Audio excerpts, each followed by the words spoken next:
Hello everybody. When you are learning ethical hacking or you are already an experienced pen tester, you need a specific operating system for practice and it's called Kali Linux, designed for pen testing.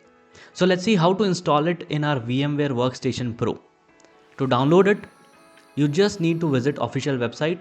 I'll give you the links in the description, and here you need to choose installer images. These VM images are pre-built, means you don't need to install them. You just import it and start the OS and use it immediately. But they also have slightly lower performance than the bare metal installation. And since we are learning how to install it, so we will go with the installer image and download it from here. If you are using Apple MacBook which has silicon chips, go with ARM64 image.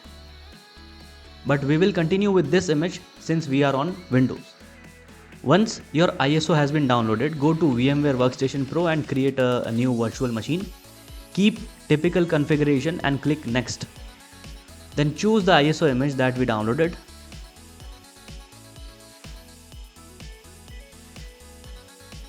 Then select Linux OS and the version should be the latest Debian version, whatever it is available. We have this Debian 13.x 64-bit here, then Next.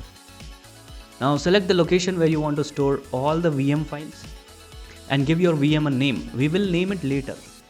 Now maximum disk size, I will give 100 GB because we will also install several tools later in this VM. So we need space for that. And please note that this is not your actual hard drive space. This is just virtual hard drive space you want to keep. And keep the split virtual disk option selected, then Next. Here you can review the configuration and customize the hardware. I will provide 4 GB of RAM in total, which means 4096 MB.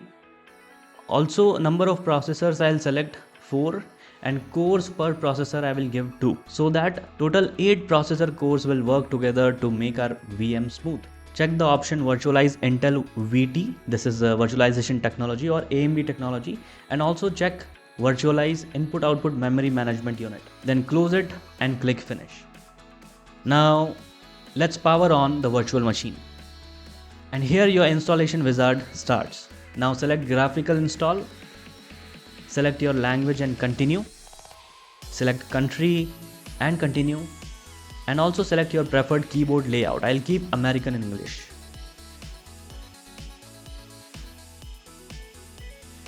Enter your host name, which will be displayed to other systems in the network. I'll keep the domain name empty as of now. Now we need the name of the user who will use this PC or VM. And at last we need a username for this VM to log in to the OS. Now select your password and continue. Select your time zone and continue. Select guided disk partition.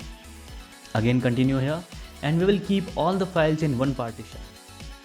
Here you can look at the overview and then finish partitioning and write changes. Continue, and yes. And now the installation begins. After a while, only the core system will be installed and you will be asked to select a desktop environment. You can leave all these as it is right now and continue the process. After some time, it will ask you for installing the grub bootloader, which lets you select the operating system you want to start in case you have multiple operating systems. So yes, we want to install it on our partition, which is /dev/sda, then continue, and then restart the system by continuing it.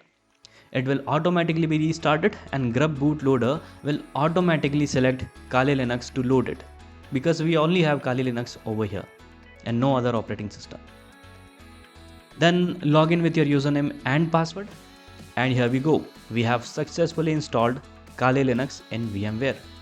Now you can update the repositories. You can update your Kali Linux using this command sudo apt update and sudo apt upgrade -y for yes, and provide your password. This will update your Kali Linux, and when it asks you for restarting services automatically, you can select no right now and then hit enter for OK, and your system will be updated in few minutes. That's it. Thank you for watching. See you in the next one.